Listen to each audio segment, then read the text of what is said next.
Crouch. Bind. Set.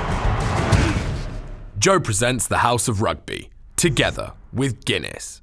Ladies and gentlemen, welcome back. And away we go once again. A very warm welcome to House of Rugby, brought to you by Joe, together with our very good friends at Guinness. And I like to think we're on something of a hot streak right now. We had obviously an Aussie Test centurion last week in the great Matt Giteau. And this week, an English ledge, a man with his toes on the line of becoming, amazingly, only England's ever second centurion behind the great Jason Leonard. It's good evening and a very warm welcome to Mr. Ben Youngs. How are you? I'm very well. I'm all right. We're getting used to this lockdown. I'm ticking along. My wife's taking care of homeschooling and I just sort of get in the way, really. So it's going okay. Good. I'm also very excited that we get to question 2, which between you and I, we've had a little bit of previous in the past, not quite managing to get past first base. I thought there might be a part of you that would go, thank you very much, goodbye, and hang up, as we had in South Africa a couple of years ago. Got to get into the good stuff early. It's very nice to have you with us. How do you reflect on that, actually? I've never spoken to you about that. Was that just were you like so pissed off with a loss that's where it came from, or was it just sort of a week of frustration boiling over? Do you know what? There was a few things, actually. For me, I always think I try and be polite and give everyone the time of day, but you are up there with the most polite of rugby players. I'll give you that. But do you know what? It was a case of, at that time, England would lost a few games, and we were getting a lot of stick for performances, results. Everyone was sort of sticking the knife in. That's what it felt like as a player.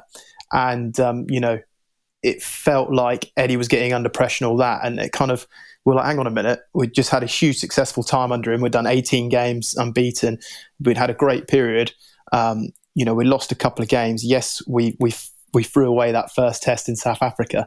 And then the second one sort of felt very much the same. I've literally just finished the game and I get asked sort of a question. I can't remember what the question was, but obviously, what went wrong or something like that. And I just thought, I just can't deal with this right now. I needed to just sort of take myself away from the situation.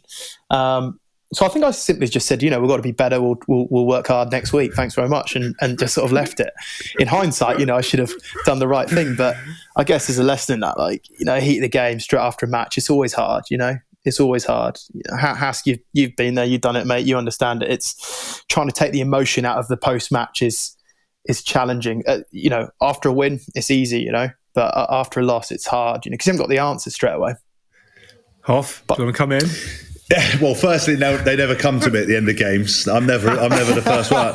Neither captain nor man of the match. I mean, that's a lie. I've been a fair few man of the matches, but don't want to go into it now.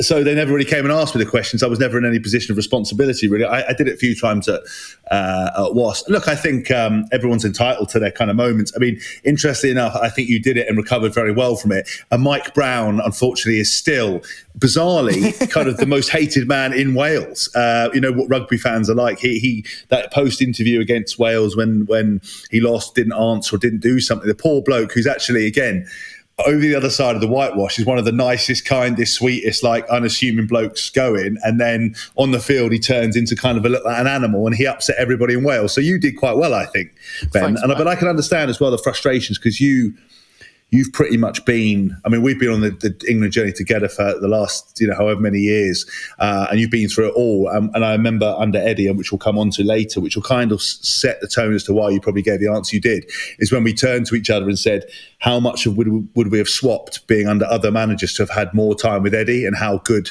is it, and how good do we want to keep it? And, we both looked at each other and going, yeah, we'd 100% swap it, and walked off. So when someone's attacks the way you're doing stuff, and a lot of media, we've talked about the show before, and a lot of people are just looking in through a window with no concept, no nothing. I mean, not you, Alex. I'm not saying your questions are wrong. I just mean, you're not the one writing stuff in the newspapers. You're not the people on social media calling for everybody's job. And that's what we have an epidemic in this country of. right, if team's not winning, fire everyone without thinking who they're going to replace it with and everything else. So I can understand why Ben did it. And if someone gave me enough responsibility, perhaps I might have gone bollock someone. But I'm always thinking business, straight sponsorship. I'll give you from a broadcaster's perspective a couple of points. It's brilliant telly, and no one will ever say that to you, but it's brilliant telly. And in this day and age of very thick media handbooks where you are trained to within an inch of your life, when the dust settles, and you were brilliant, you apologised to Gail immediately afterwards.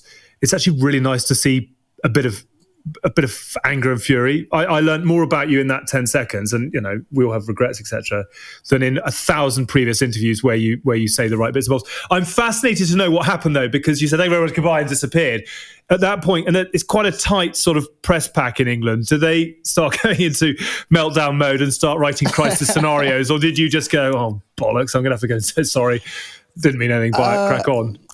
No, it's like I said, it was like heat of the moment, said it, walked off. At the time, I thought, like, I've dealt with that all right, considering how angry I was. I actually thought I dealt with that okay. But then media guy come up to me and said, mate, you probably didn't need to do that. But he's fine. Gareth Mills at the time, he's no longer there, but he's a great guy, actually. Really, really good guy. And he was like, don't worry about it, we'll sort it out. And I remember just going and change room, and actually I just went up to Eddie and just said, look, Eddie, just let you know this happened. I said I should know better, but I just at that point, that's all I could say. So he was like, don't worry about it, Benny, I'm sure you'll do the right thing next. So I just went and find Gail, apologised, then we did another interview, which went a lot better. So yeah. If at first you don't succeed. We've got so many more interesting things to talk to you about, but it's always nice to I suppose pick a scab to start with.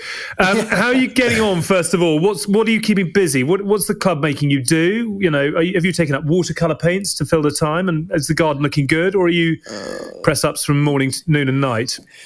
No, just to be fair, I much prefer training in the morning. So I'll train in the morning, get things done. At the moment, just none of us really know what's going on, when we'll be needed, if we'll be needed again this season. And for that alone, the best way to stay in shape is don't get out of shape. So I'm trying to tick along in the mornings and free myself up in the afternoon to make sure I can spend it with the kids and the missus. I think from this year alone, this season, sorry, I've been away so much. The World Cup, I think, was just short of 20 weeks maybe in total with all the pre-season and everything. I got back from that. By the time I kind of, it took me a good 6-7 weeks, if I'm honest, to sort of absorb the World Cup and get over it and kind of get into a bit of a routine again. We're then away to the Six Nations. So it's actually lovely to spend some time at home and do that, which is great. And how are the boys? Are they loving having you around, or are they playing up and challenging you in ways that sometimes it's quite nice to go and have a cup of coffee at Rugby and escape the chaos? Yeah, no, the kids are good. Everyone has their moments with their kids where they challenge. I'm surprised they haven't ran in the room, just to annoy Dad. They're very welcome. They're very welcome. No, they're good. So it'll be nice when the lockdown's over. I'm sure I speak on behalf of everyone. Everyone's desperate to see friends and family, aren't they? So I'm sure they'll be very excited when they get to see their cousins again. How's your body? So it's one of those things. Every time we spoke to people on the show or we've spoken to people privately, everyone's looking like you're looking well. People feel rested, and I've always said it, and I said it a lot on the podcast. I don't think rugby players recover or allowed to recover. I think if we don't think you're spewing in a bin, then you're not doing a good session. And it's very difficult. Like when I retired, my wife introduced me into something called moderate state cardio, and I was like, "What the fuck is moderate state?" She went, "Well, you can work your heart rate at a certain space, but you don't have to spew in a bin." And I was like, "Well, that's not working hard enough." She went, "Babe, you're going to burn the same amount of calories doing this slightly longer. You don't have to do such high impact stuff." So, how are you feeling without the rugby and doing your own training and own diet? Mate, I feel great. I do. Yeah, I do. I've fortunately got a little setup in the garage, which got everything I need. I've got a watt bike, got the running machine, weightlifting rack, and things like that. So got everything I need to just tick along, and it's great. It's the longest rest I've ever had. Because when you're injured, you don't rest. Touch wood, I've been fairly fortunate with injury fronts. But you don't rest because you're against the clock to get back on the pitch. The club want you fit. You want to be fit. You don't want to let your teammates back down. So if anything, you're working even more harder when you're injured.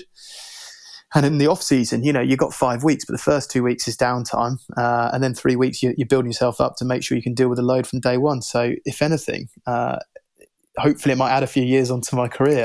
It's the body's needed it. To be fair, That's what I was thinking, is that actually this is going to probably, even though, financially there's obviously, implications for clubs, and the fact the world's game's going to change.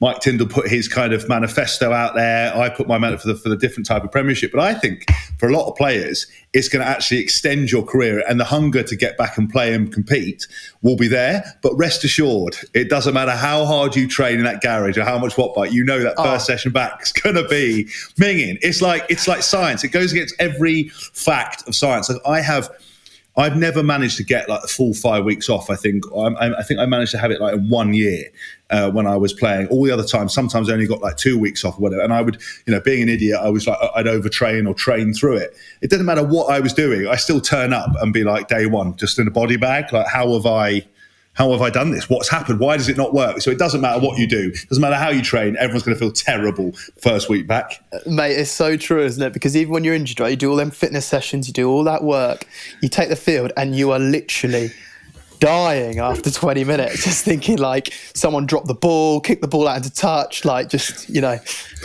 Coley, take another Kit Kat, mate, just lie down, take a cramp, just like you just think, oh my goodness. And I look at all these S&C and I think, you're all meant to be like these geniuses, but whenever we do all these fitness sessions, but when I actually take the field, why am I so exhausted? And also, I know obviously scrum-half, you have the luxury of not having to do too many tackles, but you've never been shy of getting involved, is that that first session back, leg tackle, backs defence, off a scrum, you're going to get hit. And the next day you're going to be like this. I've broken my spine. It's going to be like you're unable to use your neck. Because I remember I'd be like this, oh my God, my neck's recovered, I feel great. First session back, hit a maul, major shoulder spasm. And then for the rest of the season, you'll be like this, like, Hask, put the sofas down. I was like, I wish I could drop my shoulders, but I haven't been able to drop them since 2003. I can't. Do you know what I mean? It's going to be horrific. I'm so glad I don't have to do it. Oh, wait, I'm going to be getting kicked in the head. So I think that's pretty much going to be the same situation. I don't know why you've moved on to those new pastures. You are looking very well, though, Ben. I will give you that. And I tell you what, it's going to be a hell of a start, a kickstart, if and as and when we get some rugby going again. Are you hearing anything interesting? Do we think we're going to have rugby in 2020? Do we think that we're all on pause for the foreseeable? Have they told you anything at the club? Yeah, at the moment, all I know is that they're very keen to get it going whenever safety allows it to. Whether that happens or not, I've just got no idea. I mean, there's so many things that you have to do before you even get to the first hurdle. How do you get a squad of 60 lads in, training all together, physios, taping? You're not going to get social distancing at the club, when you're training and playing a game like rugby. So I'm not sure what it even looks like and how you go about it. I assume that you start with small groups and build it up, but how long does that go on for? So it's a strange time. And at the moment, we are as players, as I can only speak on my behalf, but in limbo, where we're not quite sure. But rugby will start again at some point, and when it does, as Hask said, lads will probably be chomping at the bit to get back out there. Okay. So many things that we're looking forward to talking to you about on the show tonight. A couple of bits of news, though. I won't ask you this, Ben. I will ask you this, Hask. Sir Bill Beaumont, back in the hot seat for another 4 years. I mean, it's I don't think it was unexpected, but given where the game is right now, how big is the job, and how realistic that he's actually going to be able to push through any of the plans, etc., that were in his manifesto? Well, two things. Obviously, I'd be lying if I said I had a real intense interest in whether it was Midshow or Big Bill. I was quite looking forward to Dolce & Gabbana dressing the senior management with tailored suits and white trainers and a lot of hair gel. Now with Big Bill, you're going to have reinforced trousers for that big bottom. The launch be sloshed. High and mighty. The big slosh bum, Bill Beaumont. Obviously Bill's done a good job. People like Bill. I'll be completely honest with you, I'm not sure how much impact this stuff actually is going to have. Do you know what I mean? Whether he's going to be able to execute these things, whether it's going to be possible, what's actually going to happen, are we going to get things across? Because when we're a player, I'll be completely honest with you, did any of that stuff have anything to do with our normal daily lives? Would I noticed if Ronald McDonald was that voted in. I'll be honest with you, no. So I hope that for people like the Pacific Island nations, I hope for the global game, I hope for the excitement that things are changed, so you can turn around and go, wow, that's really great, instead of what we as players just, head down, arse up, not sure what's going on. That's my view, anyway. We'll file that in the I don't really give a shit bin. And no, but I'm talking about. No, but our viewers will go elsewhere for their breaking news. Yeah, no. I think you're absolutely right. I think bold plans, great ideas. I think trying to get anything through the current voting system is nigh on impossible, and I think there are huge battles still to come. The only time I ever heard with any of the stuff with it, like World Rugby or whatever, is like you're in pre-season, you're about to start, and the Super 15 have been trialing new rules, and sadly, when I remember getting called up by a few people, sadly, when Jerry Collins was alive, saying, Jerry Collins is now 95 kgs, the game's completely changed with these new rules, it's going to change the game, tap and goes off everything. Gets to us, the game's absolutely no different, made no difference. Turns out Jerry Collins wasn't 95 kg. It's just, that's all you hear, is they fiddled around with this scrum rule, you've got to learn this new, turns out you can't go through the side of a mall, can't go swimming. That's as much as I've ever had anything to do with World Rugby and like the IRB and all this stuff. And also like pre-World Cup, you're minding your own business and some anti-betting bloke turns up that's never been there before and goes, you can't have an iPod. Like, what the fuck do you mean I can't have an iPod? Well, in case you're calling someone. I said, mate, I don't know the calls my own fucking team, let alone the players in it. Who am I going to gamble on? I haven't got any cash. I'm a rugby player. No one's going to fix a game. What am I, I'll probably run into a post by accident. I'm not going to do it on purpose to win 100 grand. So that's it. That's just my involvement in IRB. Someone put up the post the other day of Owen kicking the ball into your head. Oh. Yeah, amazing. Sorry, okay, maybe, right, good.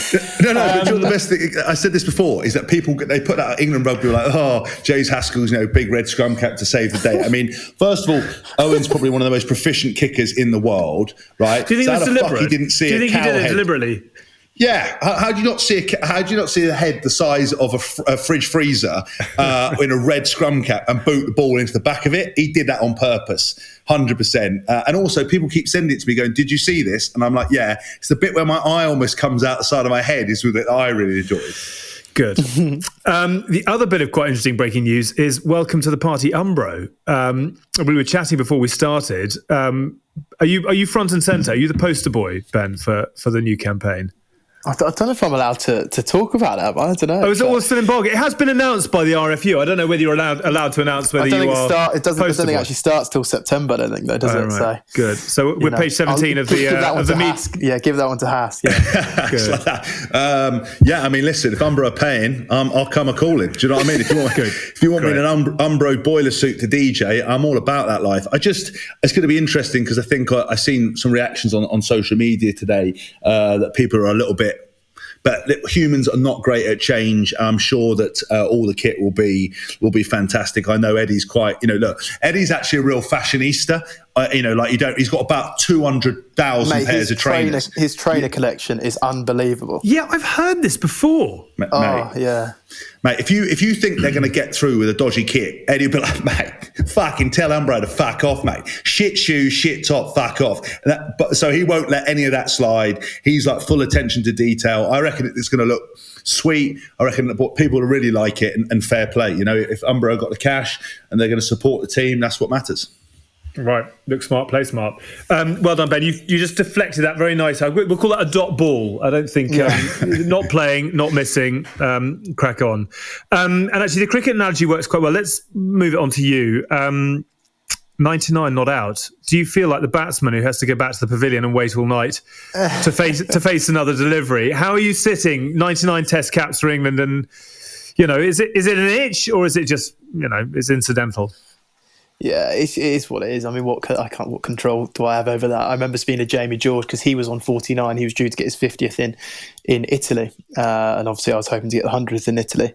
And obviously, when the game got announced as postponed, we kind of thought, let's just hope that we're still around for when there's the next game. But yeah, it is.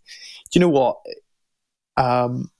It might sound cliche, but I've never looked that far ahead. I never have throughout my career. It's worked well for me. You just take each sort of block at a time, and I won't do that any differently. And I still feel good. As a scrum half, I think you do avoid a lot of the contact stuff as long as you look after yourself. You look at someone like Wiggy, for instance, he's still doing a great job at Sarries. So I feel like hopefully hang in there for a while longer. I know ifs, buts and maybes, but what would it mean to you? 100.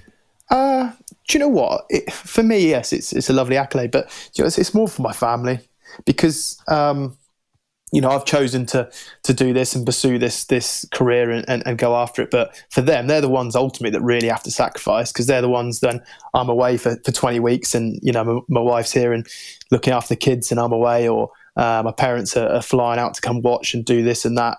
For them, I think it's more for them. I think it's for them to be able to see it would be really, really special. And then for me, I guess, once I hang up and finish, I'm sure I'll go, yeah, that was nice to do. But really, I feel like it's kind of a milestone for them, really. Okay. I should know this, and I don't, but I reckon Australia have got 7, 8, 9 Test centurions, possibly even more. I think they've got a good few, haven't they? Because there's that famous picture of Adam Ashley Cooper when he got his 100 and he's in full cricket whites, wasn't he, in hat and bat, which was quality. Yeah, but I mean, it's really odd that England have only got one in Leonard. I know it was Dylan 97, Dan Cole 95. Hask, why have England had so few players play 100 times? Oh, well, I think firstly, probably because the Premiership's quite a lot more attritional than playing Super Rugby. I think, I don't know about the, some stato needs to tell me this, but do those countries play any more games than us? Because, New Zealand have quite a fair few centurions as well. Yeah. So I just don't know whether they always seem to play more rugby, but in international. But I'm not sure. I might be absolute bollocks, but I certainly think Premiership-wise is much, much tougher. I think those players get looked after slightly better in terms of because they if you're doing Super 15 and you do that, you don't do the the NPC or you didn't do the Curry Cup necessarily. You go on tours, you'd be with your international setup for quite a while. And I just think with England, the style of play, the nature of it, you just burn through players. I think there's people who've been there or thereabouts, but have just fallen short, really. I think I agree, Hask. I reckon there's a few, isn't there? There's the Premiership's so relentless, and you put Europe in top of that, and internationally, like guys get broke. Really good guys get broke. I think the Premiership's so fiercely contested that form plays a thing. And I think just the opportunities that are given. England have had this is my third different coach under England, and people have different views, and one guy could be ticking along nicely, plenty of years in him yet. New coach comes in, and you're not the man for him, and that's that. So there's so many things that I think can have an effect. Or vice versa, Hask might be out in the wilderness and brought back in, given the court jester role, and off you go. I think it's just on that with Ben's thing from kind of my perspective. It's one of those things because I've known Ben for such a long time. It's like. I always follow this. And weird thing as a player is because you don't ever really, I've said many times like the regrets and stuff. Sometimes I have a rugby of not celebrating those wins and those bigger moments and kind of letting stuff pass and always being on to the next thing, on to the next job, being quite hard on ourselves as a team and ourselves as individuals. And I think caps is one thing that even though, you could have 100 caps and not won anything, winning, I think is the most important thing, and having being with good people. But then caps is just it's like a marker. It's almost like a badge. And it's like when I was watching Ben, I was following. I didn't realize at one point, I can't remember whether it was in Japan or something. I was watching him notch up and I was unbelievably proud of him to do that, because it takes especially in this country, takes such a hard amount of work to do, and I've seen it firsthand, his dedication. But also, emotionally for me, there was a moment where I sat down and I thought to myself, could I have done more? Could I, what could I have done? I'd love to have been up there. It's such a rarefied group. It's such a, to get to that position is such a special thing. And my wife said to me, interestingly enough, she said, we're the only kind of species on the planet that counts things, and it's like a vanity thing. It's like counting. No one else counts anything, but we count stuff. Count medals, count caps, count, and it's like a thing that it doesn't actually. It's like a thing you tell yourself, but it's a badge that we have, and it's 100 times you represent your country. It's such a special thing, and whether it's vanity, like Ben saying he does it for his family, ultimately that's his motivation. But one day he's going to sit back and go, do you know what? I did something that very, very few people do, and and that's down to a lot of hard work, a lot of dedication, and I think it's very impressive. And it made me start think, fuck, could I have done anything more? Could I have done this? Should I killed a couple of players and got, should we got rid of, there's a few experiments that I was involved with, whereas I was left out. I won't name players. Ben knows what I'm talking about. There's a few people that go on. That needs explanation. No, there was always a couple of players. Look, there was always a few players that were like tested out. Like you saw the coaches looking at each other, going, they thought they found the next Richie McCaw, and they'd wheel him in for 2 or 3 games, and then turns out it wasn't quite what they had expected. Then then I get a phone call. come back in. I'll be like, okay, and then someone else will be in there like, you're off again, and I'll be like, okay, cheers. So I look back and think, could I have done more? And the honest answer is, I was lucky to get 77. I couldn't have done any more, but fair play, Ben. It's like, I'm so proud and excited for you for when you do it, because I know you are, that it's like, it's such a special thing. And I think even though it is, like I said, it's like a vanity thing, because you could have 100, never won anything. It's the fact that you've had such a career, and what a marker. Even if you say to yourself one day in the mirror, fucking hell, 100 caps, sorry about that. Thanks, mate. I better do it now. Blimey, I feel like Eddie will let you do it, mate. After that, Hask, I feel like yeah.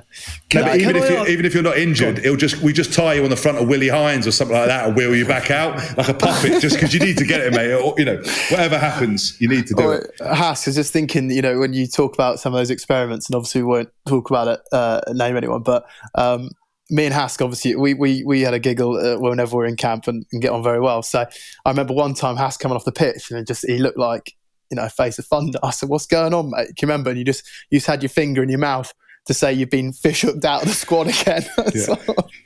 The best bit is that I knew before the coaches had told me that I was gone. Yeah. Because they come in and drop in, they'd say, oh, so-and-so will be back. And I'd just be like this. And they come in the meeting and they go, what's wrong? And I said, we're about to drop me. Well, how'd you know that? I said, because I've just seen so-and-so's fit. And they go, yeah, sorry about that. We're going to give him he needs a chance because he was the man before. I was like, fine. I'd sit there and, and then I'd be like, then I get a little text going, oh, actually, we're going to give you a go this weekend. And then the best was when I got, after one of these experiments, they changed the team, right? And someone had leaked the team. So someone in the England squad, right? We don't know who it was, but always used to leak the team. Right? Always leak the team. I don't know who it was. This has been levelled at you before, isn't it?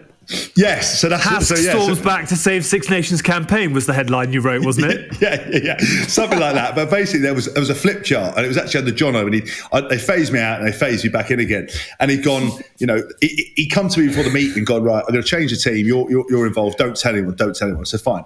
Next day, it's all over everywhere, right? And he's taking me to one side and he's gone, did you tell your dad? It's like, no. Did you tell your agent? It's like, no. Did you tell your neighbour? I said, John, I haven't told anyone. And he's come in the meeting and he's fucking fuming. He's like 8 foot tall. He's like fuming. And he's got the whiteboard. He's got the names. And where my finger is where my name was. And the whole time he's going, somebody has fucking given away the... And he's like, but he's doing it subconsciously, but he's pointing all the fingers and all the lads are like calling me the mole.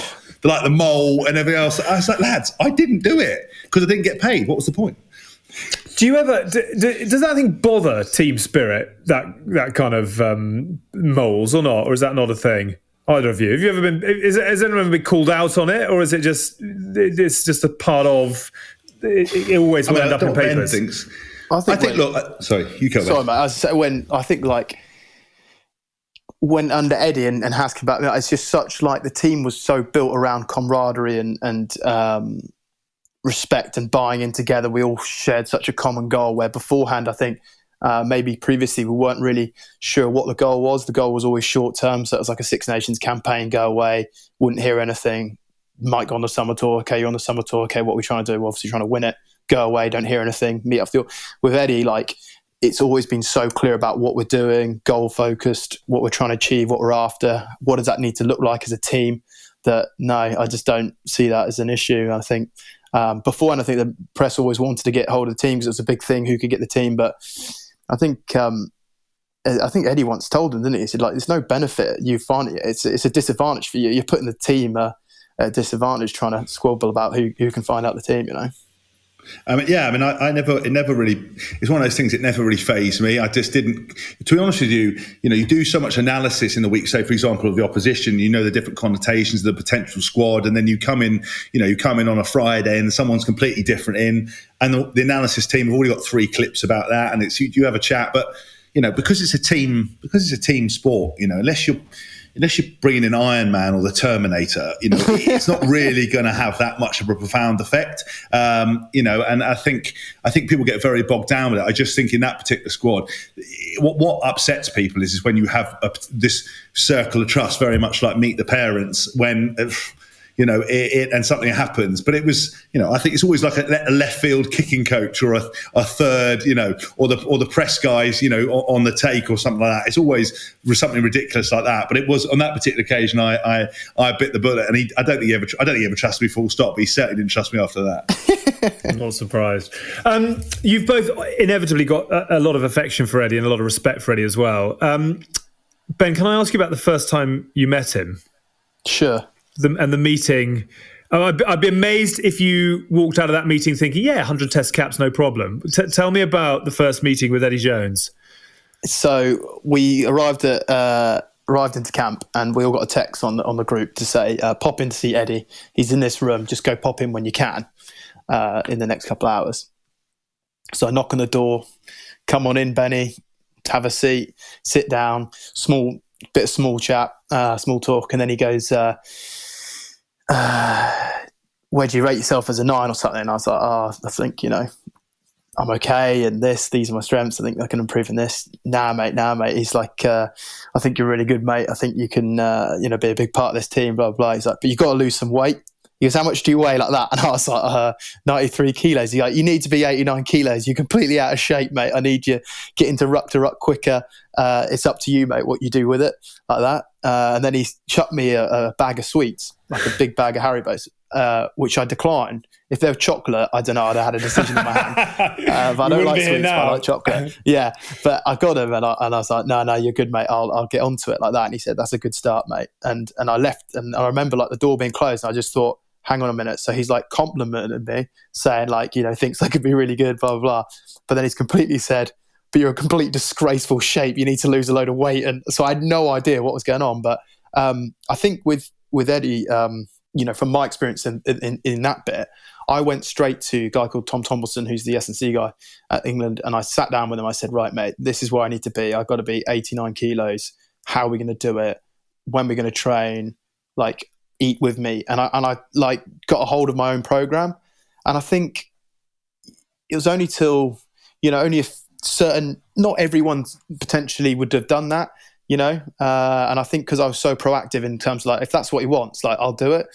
So I got hold of it, did it. We're training in the mornings, doing fat burners, doing all this. In a couple of weeks, boom, I was down to 89 kilos and then, was playing. So you lost 4 kgs in a couple of weeks.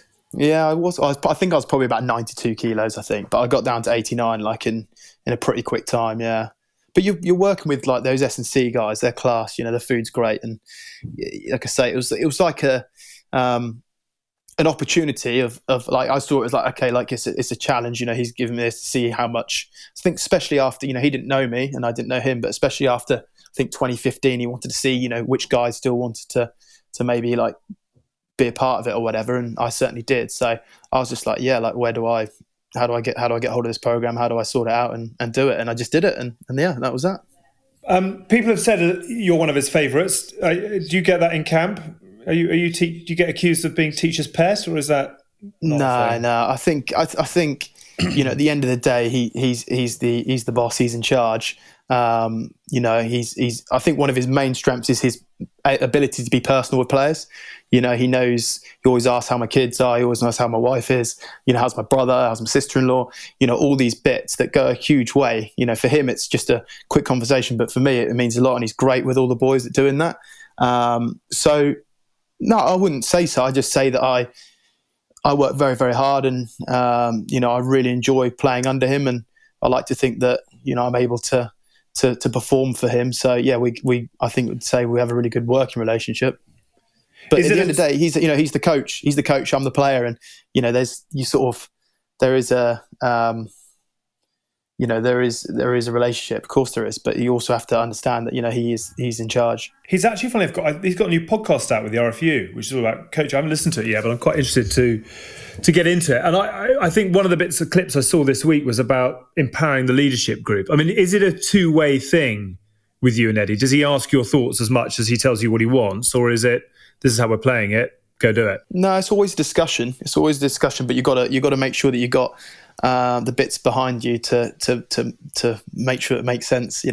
I can't just I couldn't go up to Eddie, let's say, and say, look, we need to do this, and he'd be like, okay, well, show me why we need to do that. Now, if I sat down and said, look, I think this would be really beneficial, and these are the reasons why, and here's some clips to back it up, then you're going to have a great chat, and you're always going to go somewhere. But I think that dialogue is always important. The coach, he gives you the framework, and then the players take control of it, add to it, take bits off, and build it. But he'll always give you the theme of what we're trying to do. But when it's player led or player driven, let's say, the game plan, far more powerful, and that's how it is. You're able to do it that way, and that's how it's always been. Yeah, how was your meeting, Hask? Actually, can you remember?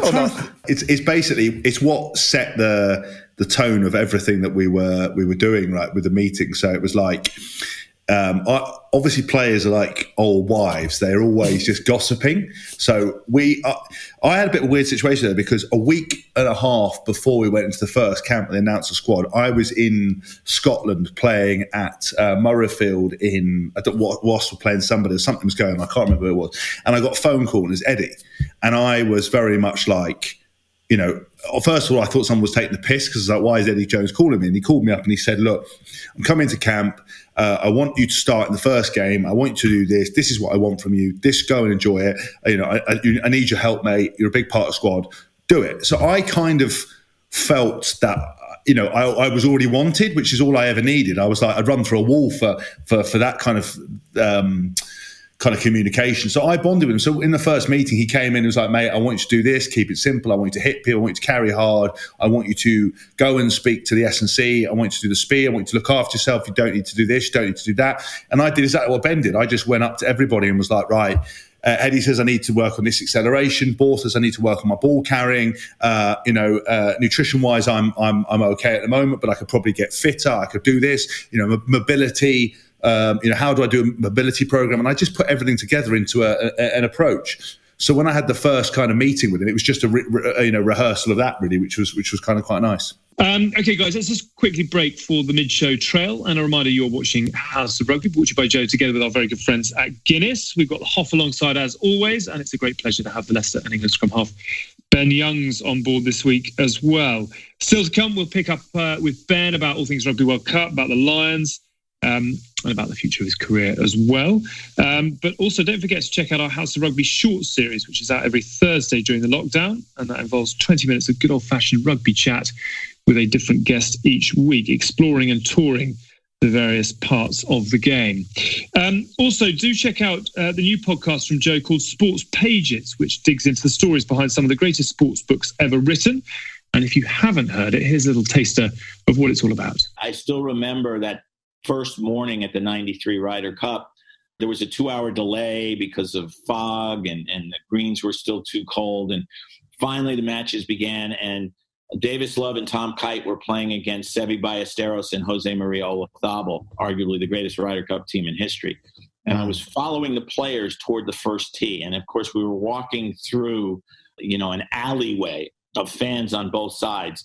And I remember Davis kind of walking back to me and saying, I've never been so scared in my life, because the pressure was just so intense. There's a saying among golfers that when you do something wrong, you threw up all over yourself. I had a 6-footer and I threw up, meaning you choked basically. And at that moment, Davis wasn't so much worried about choking. He was worried that he was going to get sick on the fairway in front of millions of people watching on television and watching live, because his nerves were just so out of control. It was amazing he was able to draw the club back. You're watching the House of Rugby on Joe, together with Guinness. Good stuff. So that is Sports Pages. Do get involved wherever you pick up your podcasts. There are also more than 40,000 of you in the House of Rugby Facebook group, and you can also check out our Instagram at RugbyJoe for photos, news, and behind-the-scenes bits and pieces, and pick up with the likes of Joe Marler, Ellis Genge, and Dan Carter, who are all regularly getting involved there. Ben, let's get back into it with you, though. History and heritage. Is there part of you that feels you're always destined to be a rugby player? Obviously, with your old man having done what he did in the game, was that a sort of an incentive for you to come into rugby, or were you very much allowed to find your own path and it was something you went for yourself? No, yeah, definitely the second. I was very much left to, my parents are unbelievably encouraging and supportive, but rugby was never put on me or I was pushed towards it. Absolutely not. And, I like to think that, that worked really well for me. I know it did, even if I didn't make it from a rugby player, there was never any of that. And, I want to be able to do the same with my kids and just be very step back, let them enjoy sport. And if they don't enjoy sport, not a problem. I'm not going to force it upon them. And that's how it was for me. And it was only till really that my brother moved to Leicester to pursue it that I was like, yeah, like I want to do the same. I want to do what he's doing. It looks good. I was then able to do it. But yeah, I didn't feel like I never felt like I was entitled to do it or destined to do it at all just because Dad did it. I just, he loved the game and just encouraged me, but it was very much left to me. I think I'm right in saying, and correct me if I'm wrong, that you're the only father-son's combo to have beaten the All Blacks. Is that right? Yes, well, my dad beat them, and yes, me and obviously Tom and I have as well. I'm guessing that, yeah, maybe the only English. The only English. Maybe, yeah. I'm not sure, though. Have you had a little afternoon on the beers and compared notes? And no. Is there any element of competition, or is he just none? No. He'll be the first to me. I mean, the game is literally. I mean, you can't compare the game to what it was. I mean, literally. I mean, the rucks were it's just awful and stuff. No, he simply watches as a fan, enjoys the journey, and never will. He'll be a sounding board if I need it, but it will never be sort of put on me. So yeah, it's great. We've got a great relationship, and he's probably the best bloke I know. So good on you. Were you going to dive in there, Hask, or am I? Well, I was going to say when Ben says you can't really compare the two, I'm like, yeah, funny you should say that. There are plenty of people out there who do compare them on a regular basis, try to compare the modern game with the thing going. You do. I mean, you always get those people that want to tell you how good it was back in the day. But God, you need to pass the ball more, run to space more, lads. There ain't any fucking space. There's 14 people on their feet. You try and space. I remember I told some bloke wrote in, and I got not to me, but there used to be Eddie used to get mad emails. He let me open it once with Dylan. It was a bloke who basically said, I've got the key to unlock. It's a surprise. I was like, what are we going to do? Just fucking jump out the change room at them? How, where's the surprise? Well, deception. What, Harry Potter's invisibility cloak? Like, how are you going to, there isn't any space. You've got to go through to go around. Wow, the All Blacks do it. Oh, they're playing magic. They're all on broomsticks flying around playing Quidditch. We don't understand that over it. Do you know what I mean? It's like, I always get so, it's what was good in that era is good because it was, it suited the players. I mean, I love it when a bloke could stand at 10, do a double dummy switch and score in the corner, and everyone would just be like this, fall over. They just do a switch and everyone would be like, oh, God, I bought that. Do you remember when we had that guest coach who came in, and we won't throw his germ under the bus, and he had a guy who used to come in the train, he took the backs to one side, and he was like, lads, I've got a move that's really going to do them here. And all the lads like, are you sure? And he goes, yeah. And he went, right. And it was basically the outside guy runs short, the inside guy runs out, and they cross, and the ball goes across the face of the guy running short. And he's like, this is going to do them. And all the lads like, are you all right, mate? But didn't say anything. We're like, yeah. Obviously, ran the move, did it. Bloke just got folded up like a deck chair. And it was like, I think the game's moved on, but no one had the heart to tell him. And that's what I mean, is people think they know what's going on, but it just doesn't work like that. Yeah, I remember people will like you say, Hask, got some weird stuff. I remember one time I got this letter sent to Leicester, and I opened it, and it basically was a picture of me wearing lycra shorts, like playing a rugby game for England, but you could see my lycra shorts underneath. And he wrote this letter that, do you know how ridiculous you look? You can see your pants underneath. Why don't you wear normal? It's absolutely disgraceful. But I thought, what on earth are you doing? So we wrote back a letter back to him, just basically saying about how, their garments, you wear them underneath, to make sure that everything stays in place and whatever. And then I sent it back to him, but I didn't put a stamp on it, so to make sure that he had to go down the post office and buy it, just to be a real, just you know what I mean, just those nauseating people. He had the time to write me an abusive letter about wearing Lycra shorts, so I took the time, wrote it in, explained what Lycra shorts were and why players wear them, but yeah, sent it back, but with no stamp. So hopefully he had to go pay for it at the post office. Small win. It's a small win. Did you get that bloke? Did you get the one that asked for your used socks? I used to have one who used to ask me to send him used socks and photos of my feet. And there was this one dude who, this email's gonna, like this starts really well when this guy goes, "Listen, I'm not gay. I just like to see straight men play with themselves in rugby shorts." And I'm like, and this guy emailed everybody. Like every player that ever played for England, like I came in like sheepish, like, "Lads," and they went, "Yeah, weird bloke wants to wear your rugby shorts and see you play." I was like, "Yeah," and then it just went round the whole thing, and I was like, Danny Kerr had it, Sippy'd had it, everyone. So, I obviously called him out, but I overcharged. He wasn't prepared to pay the money. Oi, I'm unemployed, mate. As Eddie Jones said in the first thing, he goes, "What's your grip strength like?" Hask? I said, "My grip strength is gone. I'm dust. I'm on the scrap heap. So I got to do what I got to do." Quite right too. Ben, it's really interesting to hear you mention Tom. How is your bro? Do you mind me asking? Because what? No, not at all. What a wonderful story, but what a hell of a roller coaster as well. How is he first and foremost? And Tiff, how is life with them? Mate, yeah. It was a roller coaster, that's for sure. But you know what? They're doing amazing, both of them. Tiff is looking incredible. You just would have no idea unless you knew. But no, she looks just amazing, really inspirational. And Maisie, the little girl, is she's grown up fast, gets on so well with my two, and Tom's doing great. They're just full of life, which is fantastic. Can you sort of give us just an insight as to what the hell? I mean, what's it? It must have been 2.5 years. And obviously they've had a bit of time now to adjust and just the most wonderful news. Was it a year ago or so? But I mean, as a brother of a guy who you're very close to, inevitably, how as a family did you navigate your way through that challenge? Look, I mean, it was never particularly easy. It was always challenging. And everyone had a different role to play in terms of supporting or being there or just being a sounding board. Whatever your role was, it was really important, and everyone did that. And I guess when I found out the news that there was nothing more that they could do, it's just probably one of the worst. Well, it probably was at the time the worst day of my life, as it was for so many.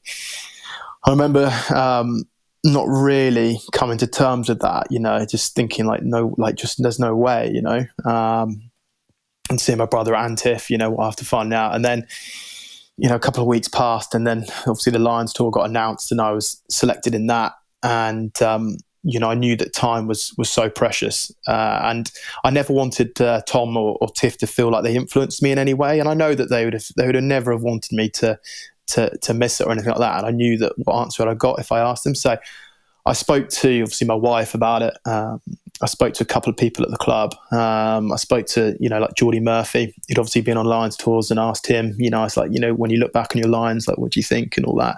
And then I kind of sort of thought, and I thought, I was fortunate enough to go in 2013. I did it alongside my brother. I had all my family in the stands to watch us do that together. I had a lot of my great friends were on that tour as well. I don't need to go. I need to do what I want to do and do the right thing, which was to be at home. So for me, actually, it was actually a really easy decision. It was I just needed to have a few conversations, and then did that. We had an amazing summer together, and Tiff just started to get better and better. And before we know it, Christmas came along. She looked great. Got to my daughter's, I think it would have been second birthday, and she came and she had a really bad cough. And we're thinking, but she was determined to be there. And she came and she had a really bad cough. And I remember Tom was like, "I'm going to have to take her to A&E after this just to get assessed." And she went in and they had to do some tests and do some checks on her. And a few days later, they told her the news that no, there was no more shading. Everything had gone. You're in remission. So just a crazy time. Crazy time. I think everyone can imagine the scenario that you've described in terms of there's nothing more we can do. How the hell do you get your head around the fact there's nothing more we can do, but actually there's nothing more that we need to do because you're all right, crack on, off you go? Well, that was as crazy and as hard as it was to accept or come to terms that, there was nothing more they could do. It was also completely bonkers, 8 months down the line or whatever, to be told, no, you're in remission and, it's done. There's a number of factors that could have all played their part, 100 days, when she had her test after the stem cell treatment, 100 days, it actually spread, did it take 130 for it to actually kick in and then start, there's things that we'll never know the answers to, but it doesn't matter, it just doesn't matter. So, incredible. I'm so pleased. And your bro is a man with literal and metaphorical broad shoulders, but I mean, does he look back now and just think, is he someone who lingers on something like that? Are you as a family, do you look at it and refer to it? Or is it like, Christ, we've got a second chance, let's just keep looking forwards and charge on? Yeah, it's not something obviously we talk about much. I guess that whole period was not an enjoyable one, So I think it definitely shapes you and makes you see things differently. I realised, at the time I was probably so engrossed in rugby, then something like that comes along.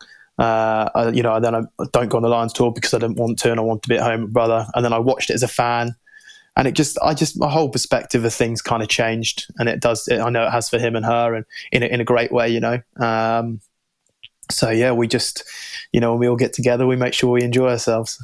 I'm so pleased. I mean, it's one of the great stories in the sport in the last couple of years. It's totally unaffected to anything to do with the bouncing ball, but it is a brilliant, brilliant story. No, thank you. And your bro has quite a reputation on the training paddock and on the field.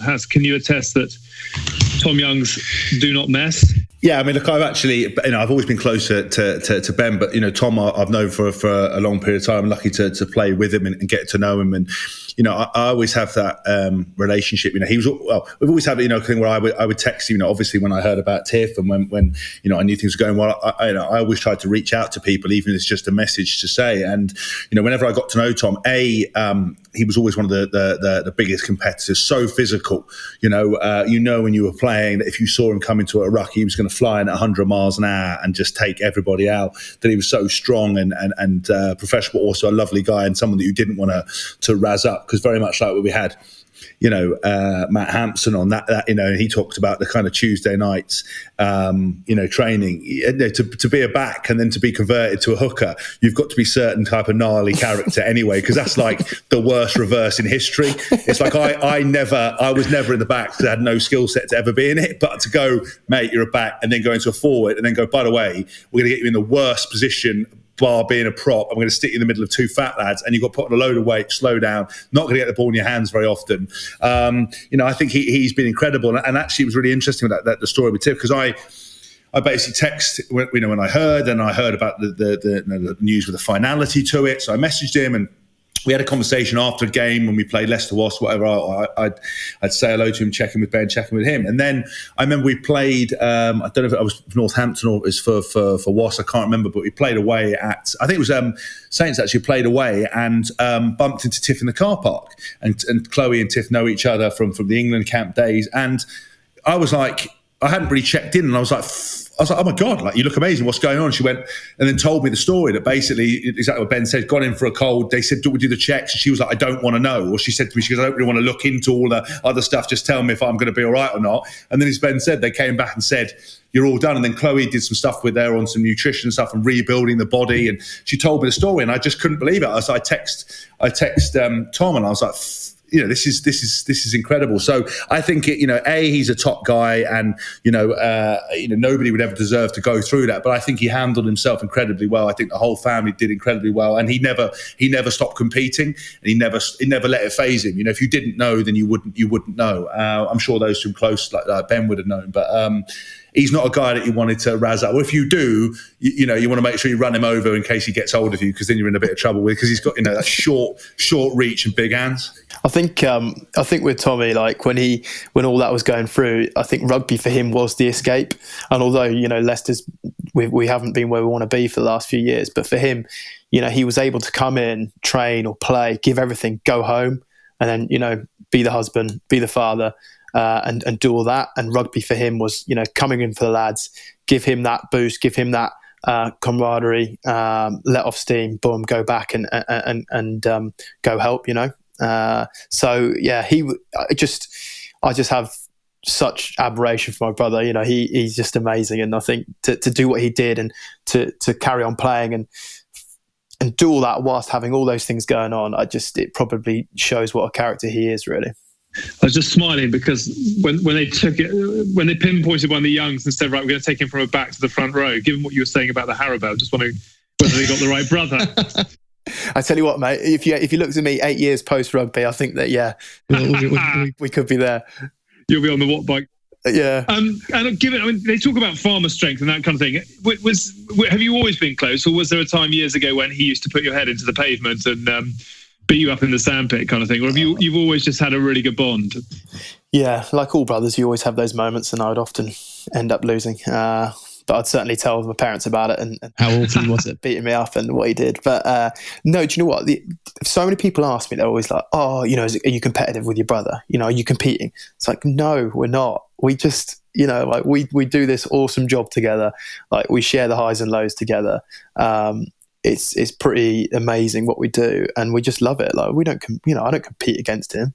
I just support him and he supports me, and that's how it is. You look down your nose at him because he's in the forwards and you're in the backs having a pina colada. What do you mean you don't compete? You don't do anything. The backs just play kick and laugh, pass and laugh, extra coffees, a bit of analysis, nice little side tackles. Fucking, of course you're not competing. No, exactly, mate. Exactly, it's madness. But no, mate, we just we literally just.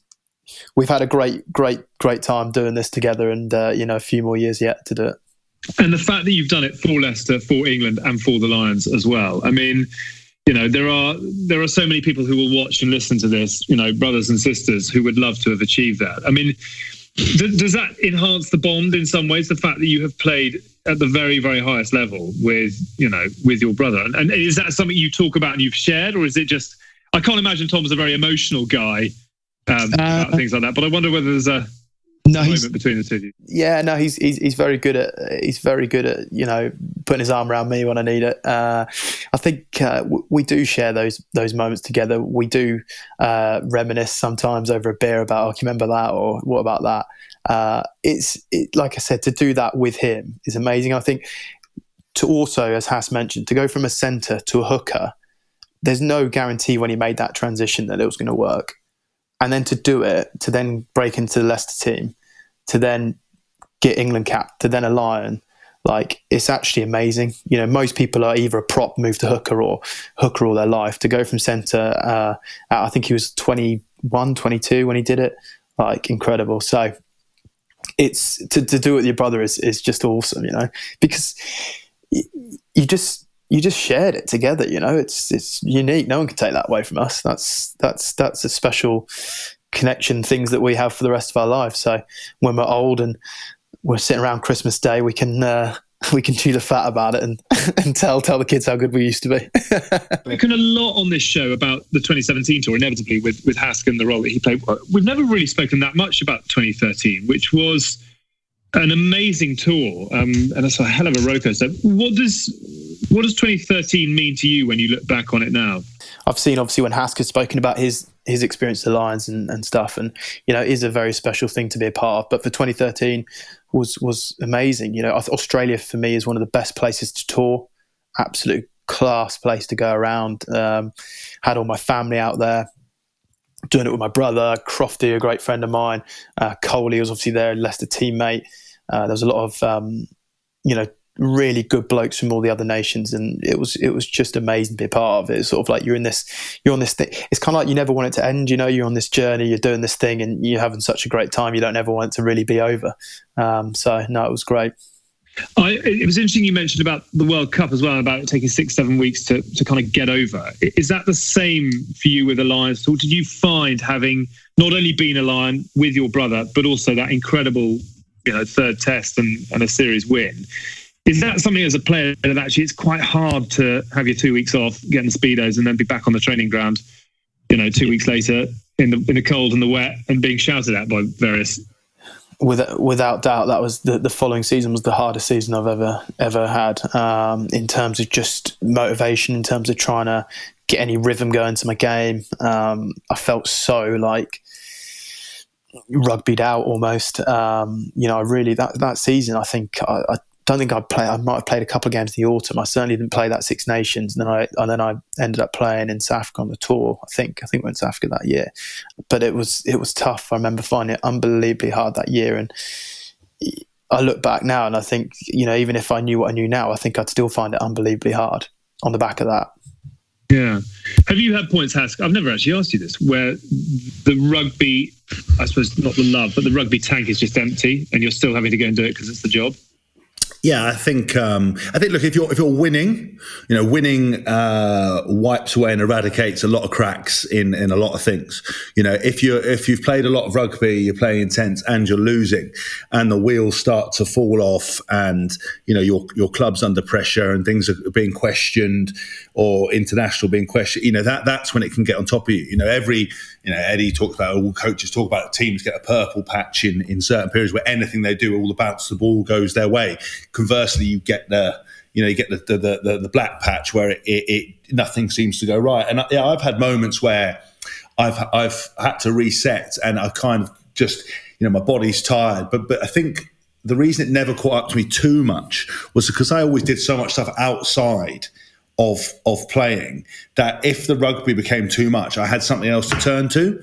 And that's always what I've said to players and people, is that if you live with your one specific job and that's going well, then you're brilliant. But if you don't have anything else, when that's going badly, that's your whole life. And so, for example, for some single lads, if they don't have a missus, that's fine. But imagine, you're having problems at home, problems in rugby, and you've got no other hobbies, no other things. It can be quite overwhelming. So I was always kind of lucky to be able to finish training and switch off. But there were times when I sat in hotels or about to go and travel thinking, can I do this? And I think because we play so many games, especially when I was at Stad, I think I ended up playing 40 games a season, 42 games a season I ended up doing with all the England stuff. But because I use music as a tool pre-game and a few notes, it meant that even if I was sitting on the bus and we'd had a, back in the day, 3-hour bus journey down to Worcester or down to Exeter or doing whatever it was, as soon as you put the headphones on, it kicked you in. That was what you trained yourself to do. But for all the rest of it, you get to a hotel and you'd be like 4 hours before kickoff, you'd be like chinning an espresso. I always used to hit myself in the face before a game to get that first knock, and then I would be ready to perform. But certainly there are those moments where you think, even though it's your job and everybody says how lucky you are to do it, it still becomes a job, and you don't want to voice it because there's millions of people who would love to do what you do, but everybody gets sick of everything at some point in time. I think it's so hard when you're in the thick of it, and I think for forwards you've got to get yourself in this mental headspace where you're going to be unbelievably aggressive. I think for a 9, you've obviously got to be in a headspace where you're calm and you feel that you can make good decisions. But then you're so then dictated to by what happens in front of you.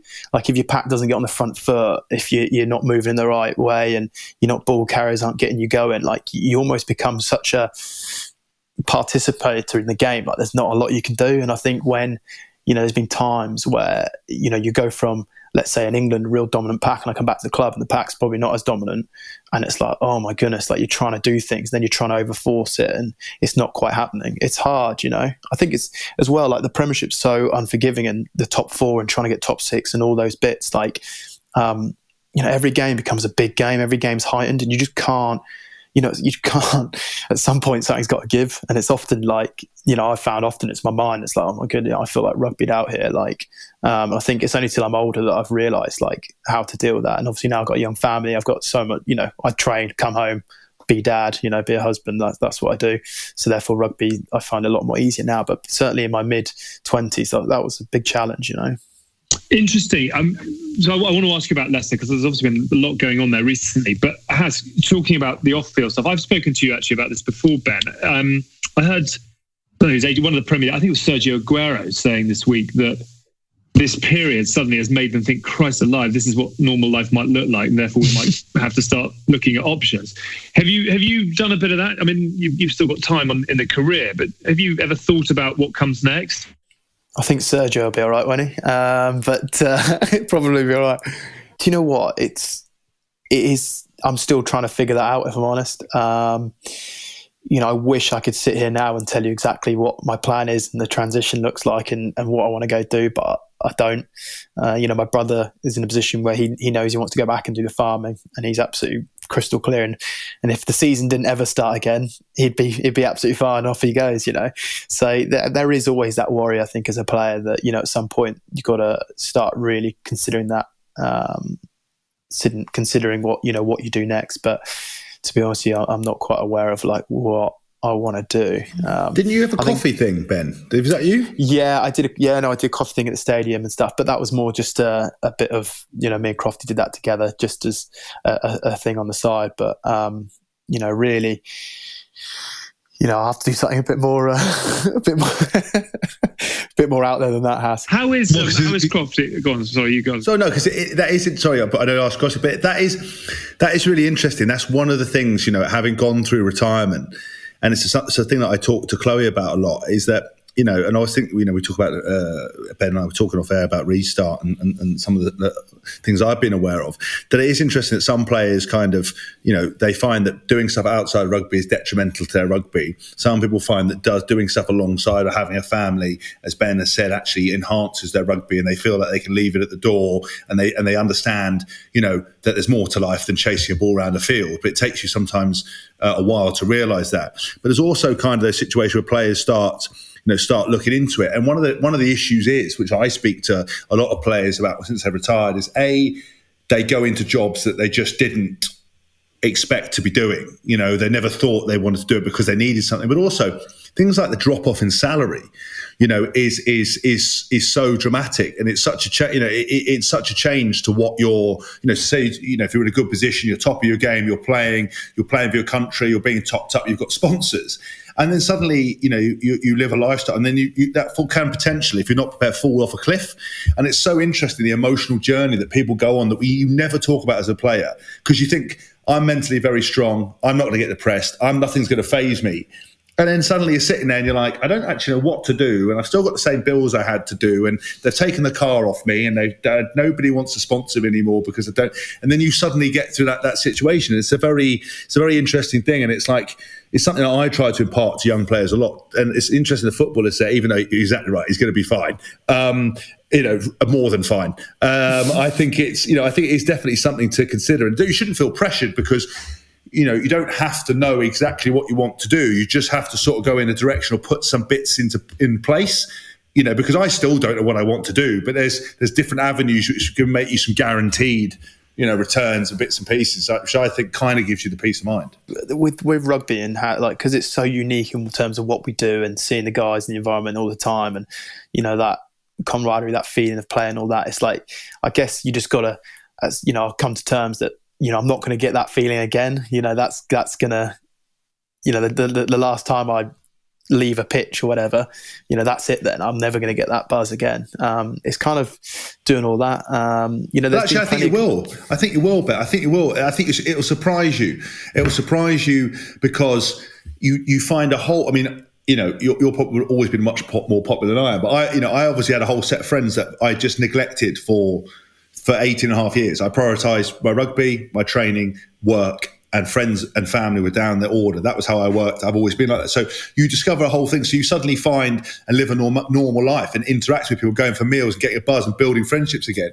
But then, things you've never done that scare you a bit will give you that buzz. So the first time I walked off, finished playing, going, I'm never going to have this experience again. And then suddenly I decided to DJ, and when and I step out in front of 1,000 people and me, I'm not saying you be a DJ, but the principle is there. Like if you get asked to go and do an after dinner speech, you've been fantastic on the podcast, but you might not be that comfortable. But somebody's going to want to hear how you got 100 caps, how you did it. The first time you stand up there and that adrenaline kicks in, and you're like, when you're playing for England and playing for Leicester, you probably don't get nervous anymore. You probably just get a bit excited, wanting to do your best, not make some mistakes.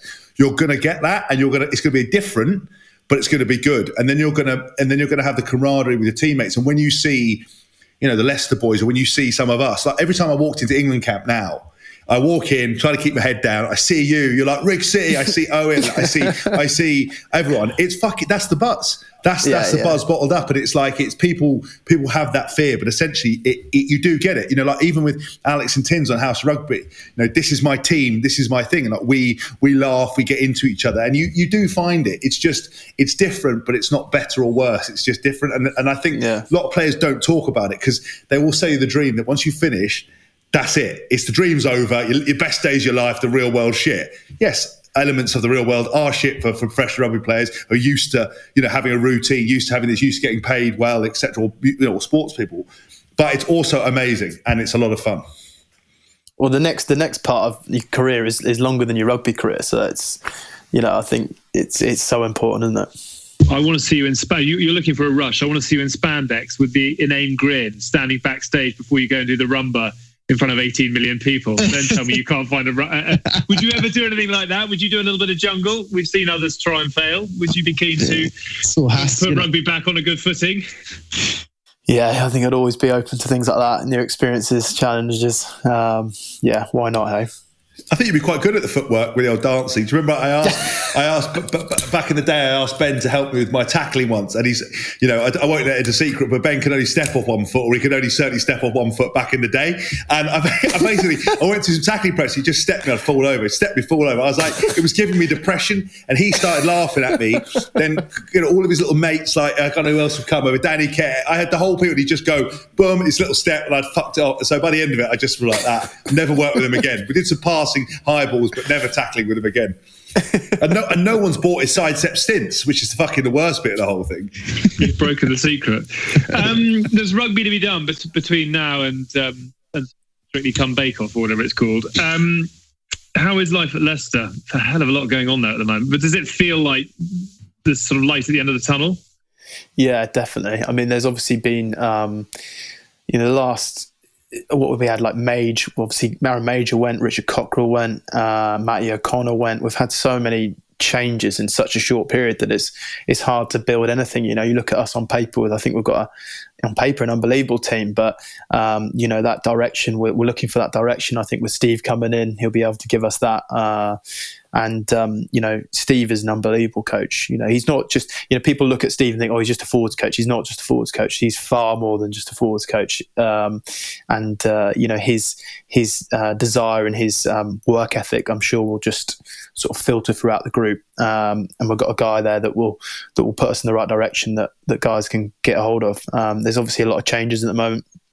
Players coming in and out. That's always going to happen when a new guy comes in. So for me, I look at it and I think, I was out of contract this year, and I was thinking about, you know, what do I want to do next in terms of, you know, do I want to stay at Leicester? Do I want to potentially go elsewhere?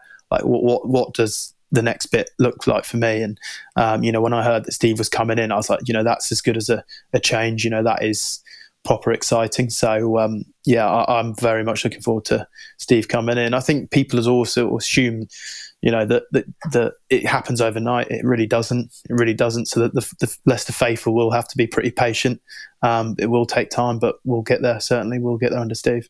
I can imagine that sort of he'll get the fires burning where they need to be burning. In terms of signing on again at Leicester, I mean, is there part of you that would love to be a one club? I don't want to do down your negotiating power when the contract talks come back round again. But is there part of you that likes the idea of being a one club man? I don't know. No. Look, I've absolutely loved my time at Leicester, and I'm still enjoying my time. And I know under Steve that I'll get that everything I want the club to be, you know, and doing it with Tom. To say, will I be there for my whole career? I don't know. I'm not sure. There's plenty of good young lads coming through. You can only ever make the best decision at that point. Whenever that next comes up, and that's what I'll do, you know. Can I ask you about coming through the ranks at Leicester? I know we can sort of back to the beginning a bit, but was it the South Africa game where you was that the game you made your debut? I remember doing that. Or had you played a bit before then? You had a blinder against when you beat the Box at Welford Road. That was like, so I'd had a bit of exposure early on, and then I sort of basically sat behind a few guys and get sort of 20 minutes here and there. And then that year I was sort of really trying to sort of nail down at least a few starts or get going, and I'd sort of been waiting fairly patiently, and then I got given the chance to start in that South African game at Welford Road, and I was given the chance to goal kick and do all that as well. So it was quite an important night for me, because I felt like it was kind of the first proper chance I had. And I remember Aaron Major was playing 10. We had obviously Lottie Takiri was playing that night. It was great fun, and it was a good night, and it went well. And then after that, that kind of springboarded me to then Cockers giving me more opportunities, and it went from there, really. We had Matt Hampson on the other day. It was lovely. I'd say it was really nice about that is we were just chatting to Matt about Matt rather than just talking to Matt about the injury. And I know he's spoken a lot about it. It was brilliant hearing his tales of coming through the ranks at Leicester. I just want to, was it quite a tough school for you in the backs, or did you kind of leave that to the forwards? I think, you're always aware that it could actually spark at any moment. I remember doing, when I must have been maybe like 17, 18, and we were just doing the old classic, draw and pass when you get to a pad. I remember I caught a ball, and Henry Tuolangi, he's taller if he lays on his side. Like, he's taller if he lays, he's like the biggest bloke I've ever seen, ever. And he came running in, and he stopped just as I literally was, about to mess my pants, and he just rubbed me on the head and was like, "Don't worry, Lenny." And I thought, oh my God, like, thank goodness for that. I sort of, my life flashed before my eyes. But there was always a chance on the Tuesday, especially being at the time when I was third choice 9, I'd have to go with the pack when they were doing units, and they'd be mauling, and guys, Hask will be able to vouch, in training, mauls are a joke. Like, the cheating goes on, like there's no rules, especially when Cockers didn't ref it. Like, it was just mayhem, and if anyone took something the wrong way, it would end pretty nasty. I remember like Louis Deeks was especially one that you just didn't want to aggravate. I would never aggravate him, but as a forward, if anyone did, you thought, okay, right, here we go. Ringside seats and big old dust. Yeah. I love the wince, Hask. You still wince at Henry Tuolangi. It's just the biggest man. He's just so big. He's so big. It's like you don't appreciate. Like I'm lucky enough to play against a lot of Pacific Islanders and a lot of. Mate, he is just massive, and full well if that had been me, he wouldn't have stopped to ruffle me. He would have taken the rest of my lid off if he had ruffled me, even at 17. But he would have just gone through me, and it's terrifying. Like we talked about when House of Rugby, and I told you that he messaged me on Instagram, and I panicked. My heart sunk because, oh God, I haven't upset the Tuolangi family. I'm gonna have to fly out to Samoa and apologise to everybody. But he was really lovely, and we had a bit of dialogue and a bit of chat, and it was brilliant. And then I saw during the World Cup, I saw Manu and the rest of his family, and then Henry. And Henry's 4 people wide next to the rest of the family, and people were like, "You've edited the photo." I was like, "No, he hasn't." I said he's the size of a minibus with a face. He's just enormous. But I think coming back to like all clubs, Leicester did have that reputation, and because the club was traditionally built on a big nasty forward pack, so that's just how it trained. Obviously, you had Cockers who sort of demanded that sort of aggressiveness as such. But as long as you worked hard, you kept your head down and stuff, you're always all right. It's only if you wanted to mix it, then if you want to look for trouble, you'll find it, no problems. But if you want to keep your head down and just get on with it, you'll be fine. And a lot of that now, it doesn't happen nowadays. I'm fascinated on Manu because it's quite hierarchical, isn't it? I mean, particularly, I imagine in the Tuolangi family, you've got Freddie, Henry, Alessandro, but Manu is known as the chief. Am I right in saying around Leicester Pots? How does he fit in amongst the big brothers? Is that they're all, we'll call them all chief, really. Look, I mean, Manu is the chief because he's the only Tuolangi that's in the club. But if one of the other ones comes in, they'll be called chief as well. But look, they are the most amazing rugby family, really. When you look at it, it's just incredible. And for me, I was very lucky to play with a good few of the brothers. But Alessandro for me he was phenomenal. Just unbelievable. His power, his speed. just a great player, absolute gent of a bloke, and a guy that certainly looked after me when I was coming through the ranks. So, yeah, just as a family, I mean, they sort of put Leicester on the map really a little bit, certainly in the islands. But wonderful family. I remember talking to Shane Horgan about Alessandro Tuolangi, because I think he sat him down fairly vigorously in a European Cup final. I think it took Shane the best part of 6 months to put himself back together off the back of it. Amazing guys. But what an amazing talent! Sorry, I just for me, I think like the Tuolangis, I think there's just such a credit to their family and to rugby and everything else, because they are all great lads, but just all so talented in different ways, and all such big competitors, but very quiet and humble. It's like, if you were that ruthless and that powerful, if I had any of that skill set, you'd know about it. But those guys just get to do a job, all smiles, and then I love them. It's incredible. I remember we played. I don't. You might have even televised this game, but we played Bath one game, and the year previous, or it was either the year previous or 2 years ago, Alessandro had made a tackle on Nick Benenden, but he hadn't got the ball, and he got banned for a tackle, no arms tackle off the ball, which is probably a ban, right? But we'll say it wasn't. Anyway, so he got banned, and he ended up missing a final, I think it was, and then he did play in that European final against Horgan, but he missed the Prem final, I think, the week before. I think it was that year. And then we played Bath the following year, and Benenden obviously got named in the team for Bath, and it was just bizarre, because Alessandro basically told Manu, Stevie Maffey, like any of the Ireland lads, like, if a Benenden gets it, like, we're going after him. And poor old Bender's literally, I mean, he got hit maybe 8 times, absolutely smashed. And fair play to him, he's tenacious bloke, kept getting up and eventually came off. And I'll never forget it. They literally just went after him. I remember every time he got it, he got absolutely smashed. It was like playing on the Leicester team. It was a thing of beauty. It was, So, but does the Benenden earn their respect for hanging in there and keeping going, or is it not quite like that? No, I'd say so. I mean, I don't want to speak on behalf of them, but yeah, on behalf of Al. But I'd say I mean, credit to him. He did hang in there, and I'm sure people could search it now, and it will come up as a highly viewed video, because he took a serious pounding that day. Good on him. You've got to wear a smile and keep going, haven't you? Yeah. God, yeah. Well, I remember that seeing it, because it's like you catch one clip, you're like, oh, and then another one comes out, and know you're like, oh, and then it's like it was a crash test dummy. It's like get up and stumble back. Someone give go up for a high ball and then just get axed. You were like, oh my god, how his power bar. I mean, fair play to him, because No, absolutely. I luckily not ever been. Well, I'm sure I have, but I haven't ever had the full attention of someone like the Tuolangis, or I haven't razzed someone up. I mean, I remember when obviously Chris Ashton and that with Manu, I still don't know how Chris Ashton survived. I luckily haven't had that kind of. I've had a few run-ins, but luckily I've always stayed on the right side of the Tuolangi family so far. The other one is Henry on Ben Foden when he was down in Perpignan, and I think he spun him like a Catherine wheel.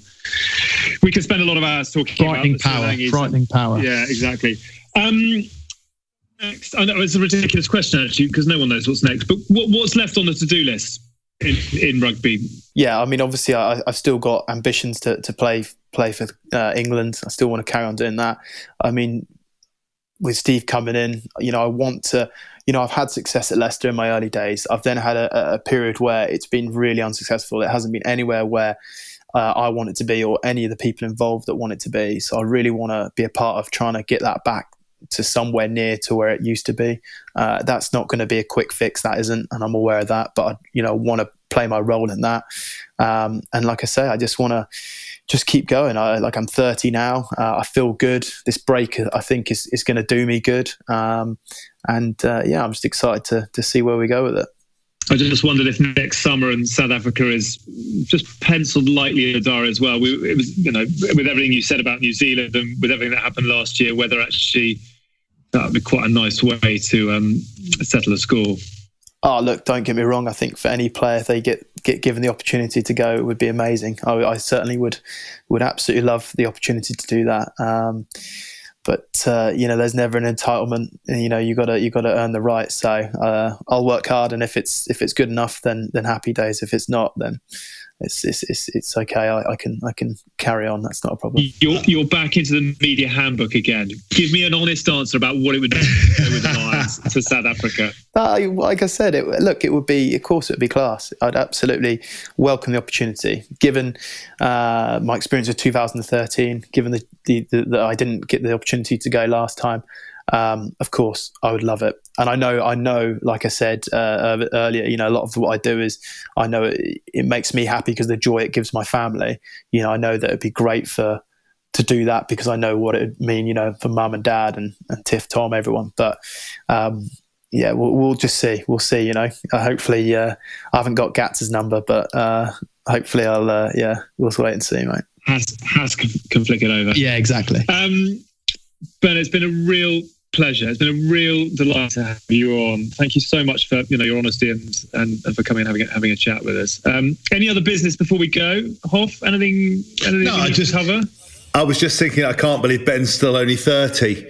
And he's got so, and obviously touch with the injury, so much rugby left to play. And I think, it sparked my memory, or reminded me really, because obviously we always talk about Eddie, and I always try to make sure that when I'm interviewed, I talk about Steve, because I don't think, anything could happen without Steve Borthwick. What an incredible coach he is, what a great bloke 100%. He is. The fact that, to watch him. I played with Steve, and his professionalism and stuff around his line out and his work and his training, his ethic. We always got on. We're very different personalities, but we always got on. And then for him to come England coach and watch him develop into the unbelievable world class coach he is now, I think with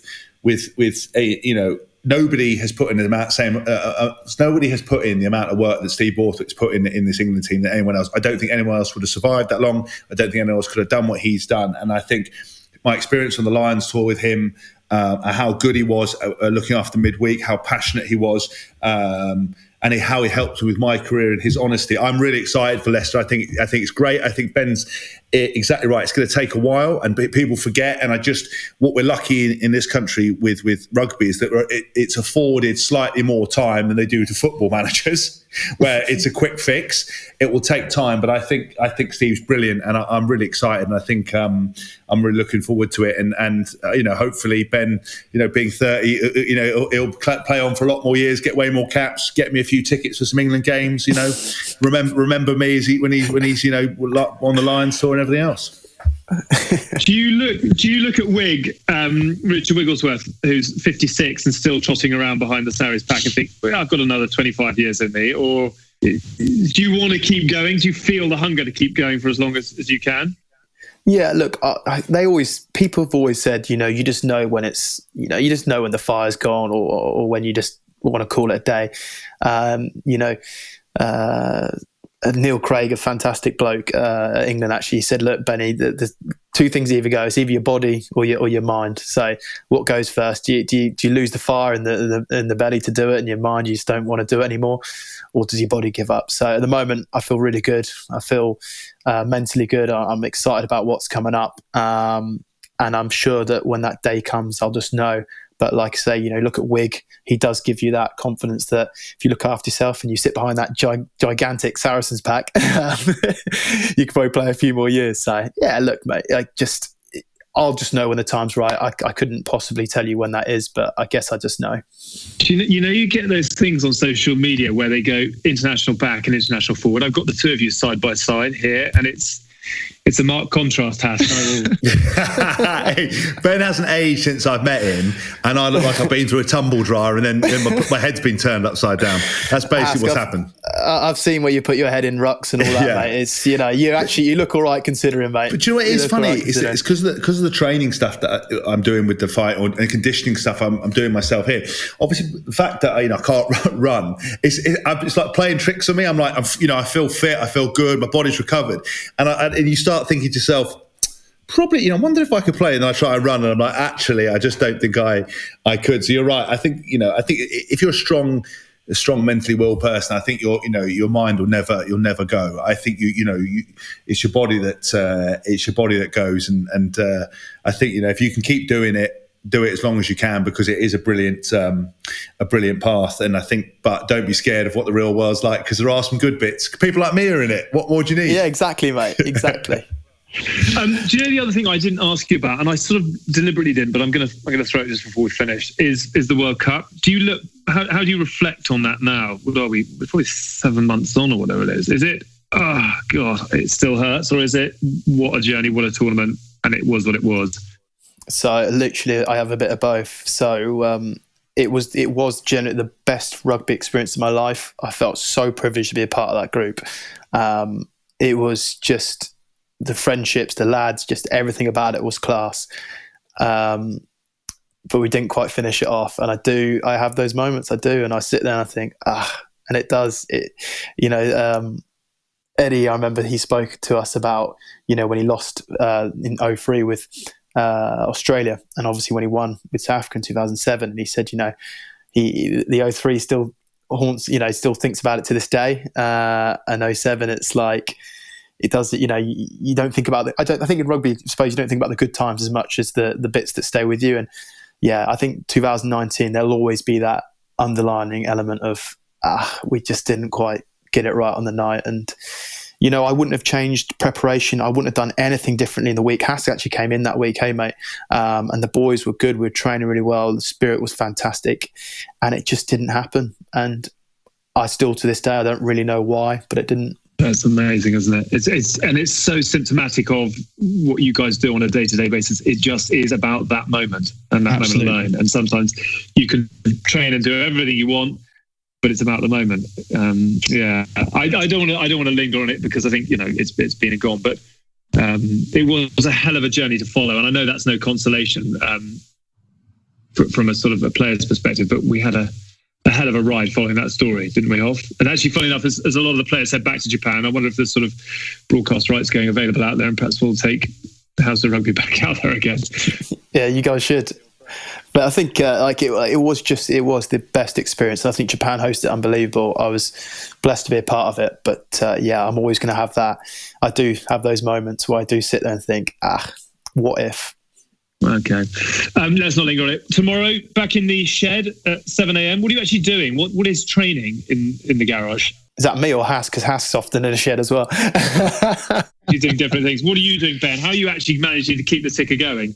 Do you know what? I've been doing a few little bits. I've been looking at some CrossFit bits. I did like a gunny the other day, which was like a mile run, 50 press-ups, 50 sit-ups, mile run, 50 press-ups, 50 sit-ups, mile run.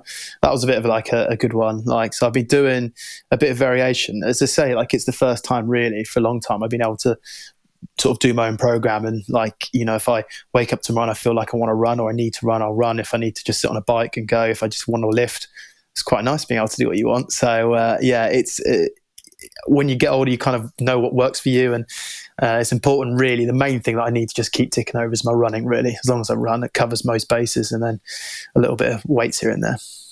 Good on you. Keep it going, and hopefully we will see you leading England out for 100th before too long. I think all of us would like to get back to watching some live sport. We done, Hoff? Anything else? No, all good. I thought Ben was fantastic, and I'm excited to who we're going to get next. We've had such a rich reign of form. I don't know, don't know if we can top that. Cheers, lads. Thank you. We should have a nomination. Ben, you're a star. Thank you so much for coming on. Absolute pleasure. Keep plugging away, and we'll look forward to seeing you back doing what you do best in an Umbro jersey as the face of the face of all things RFU before too long. Oi, Hask, you'd have been in a pair of Umbro boots, mate. 100%. Oh, mate, unbelievable! If they would get the checkbook out, I'd be like, "What, Umbro? Yeah, get on the phone, get on the blower. Can I get them really uncool style, please, and big high ankle ones, so no one ever buys them." It's so funny you say that. The three things I'd love to see come back into rugby are the high top boots, the handshake, and what's the third one? I want to see handshakes come back after tries.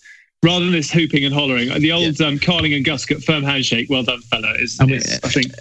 And the catch tackle gone. We need the catch tackle gone. That's what we need. We need those three things in and the catch tackle gone. Oh my goodness. The campaign starts here. Yeah. Good on you. Look after yourself. Best to Tom and to Tiff as well. Thanks. So pleased about their news, and hope the kids behave for you, and you're not locking them in the shed before too long. Thank you very much indeed. That is it for this week. Thank you for watching. Thank you for listening to House of Rugby. Don't forget, you can dig into our entire back catalogue on podcast, on YouTube, and then talk about your favourite shows if you get involved in the Facebook group. Don't forget as well to download Sports Pages. That's the new interview podcast from iTunes and available on your podcast app as well. Thank you once again to Ben. Lovely to have you on board. Hoff, a pleasure. As always, look after yourself too. Stay safe out there, everybody. Hopefully we'll have some sort of normality sooner rather than later. But until then, we'll keep bringing you the content as we do. Look after each other, and we'll be speaking to you again very soon. But from all of us, bye for now. You've been watching the House of Rugby on Joe, together with Guinness. Drink responsibly. Visit drinkaware.co.uk for the facts.